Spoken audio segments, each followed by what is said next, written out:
Sa loob ng 112 taon, sa tulong at awa ng Panginoong Diyos, patuloy ang paglaganap ng Iglesia ni Cristo sa iba't ibang panig ng mundo. Nitong buwan ng Hulyo, ipinagdiwang ng Iglesia ni Cristo ang 112th anniversary ng pagkakatatag nito sa Pilipinas. Bahagi ng paggunita sa anibersaryo ng Iglesia ni Cristo, isinagawa ang paghawi sa tabing ng panandang pangkasaysayan o historical markers sa dating punong tanggapan ng Iglesia ni Cristo dito sa F. Manalo, San Juan City. Bago ang paghahawi ng tabing sa historical marker, nagsagawa ang National Historical Commission of the Philippines o NHCP ng masusing pananaliksik at verifikasyon sa kasaysayan ng unang tanggapan ng Iglesia ni Cristo. Gagawa kami ng research. Then yung pangalawa, sila nang susulat sa amin at hingin ng ganito. Mahabang proseso po yun, pagsusulat, pananiliksik, magbibigay sa amin ng write-up, tapos iti-check namin, tapos mayroon ba kayong picture. Lahat po ng kaalaman na nilikom para sa research na yun, ay i-digest sa teksto na ganito na dapat 21 lines lang siya. Pinangunahan ito ng kapatid na Angelo Eranio V. Manalo, Deputy Executive Minister ng Iglesia ni Cristo, at ni Ginoong Regalado Trota Jose Jr., Chairman ng National Historical Commission of the Philippines. Sinaksihan din ito ng mga historiador, ilang opisyal ng pamahalaan, gayon din ng mga kaanib at kinatawan ng Iglesia ni Cristo. Ang panandang pangkasaysayan na ito na inilagay ngayon dito sa San Juan ay ika-4 ng mga panandang kasaysayan na inilagay ng NHCP para sa Iglesia ni Cristo. Ang bawat panandang pangkasaysayan ay nagpapakilala ng mga makabuluhang kasaysayan na naganap sa Iglesia ni Cristo na kinikilala maging ng mga hindi kaanib sa Iglesia ni Cristo gaya nga halimbawa ng National Historical Commission of the Philippines. Ang unang nilagyan ay ang birth site ng kapatid na Felix Manalo. Sumunod na nilagyan ang tanggapang pangkalahatan ng sumapit ang Iglesia sa ka-100 taong anibersaryo. Ang ikatlo ay ang pagkilalang ginawa ang historical marker na nilagay sa Punta Santa Ana, sa unang kapilya ng unang lokal ng Iglesia ni Cristo. At ang pang-apat ay dito sa dating punong tanggapan o tanggapang pangkalahatan ng Iglesia ni Cristo, dito sa bayan ng San Juan.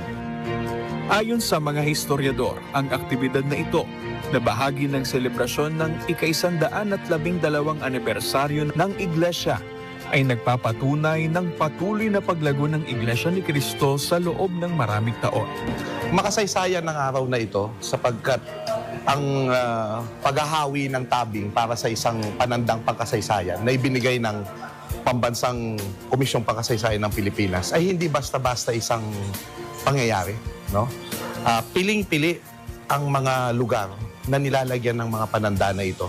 At kailangang patunayan na ang isang lugar ay may pambansang kahalagahan.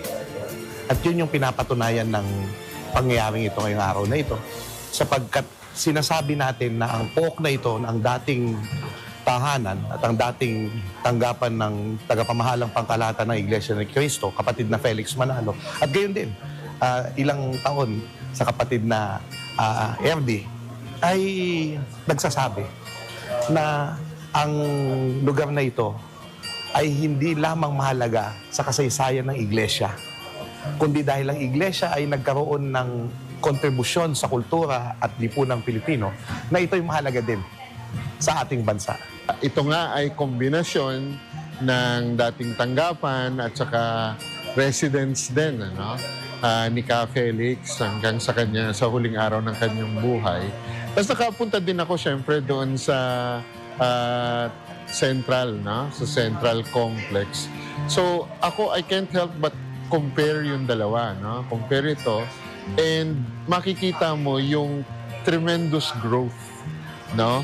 Na experience ng Iglesia ni Cristo over the years simula nun sa, yun nga, again, humble beginnings niya in 1914, at kung nasaan na siya ngayon. Ano? At reflection, lumilipat ng tanggapan precisely because sumasabay din yung tanggapan doon sa paglago din mismo nung organisasyon. Para naman sa mga kaanib sa loob ng Iglesia ni Cristo, mahalaga ang makasaysayang tagpo na ito.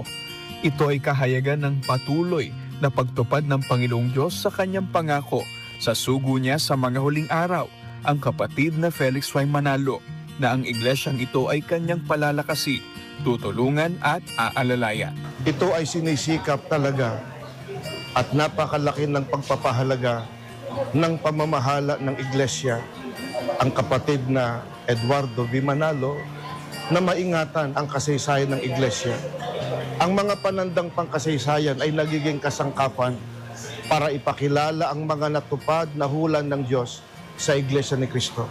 At ang pagsasalin ng mga katotohanan, pagsasalin ng mga kasaysayan, ng mga pamana sa mga darating na henerasyon para makita nila pamula pa sa kapatid na Felix Manalo ang sugo ng Diyos sa mga huling araw hanggang sa kasalukuyang pamamahala ng kapatid na Eduardo Manalo, kung paanong kumilos ang Diyos, kung paano niya pinapagtagumpay, hinawakang lubos, tinulungan ang buong Iglesia ni Cristo.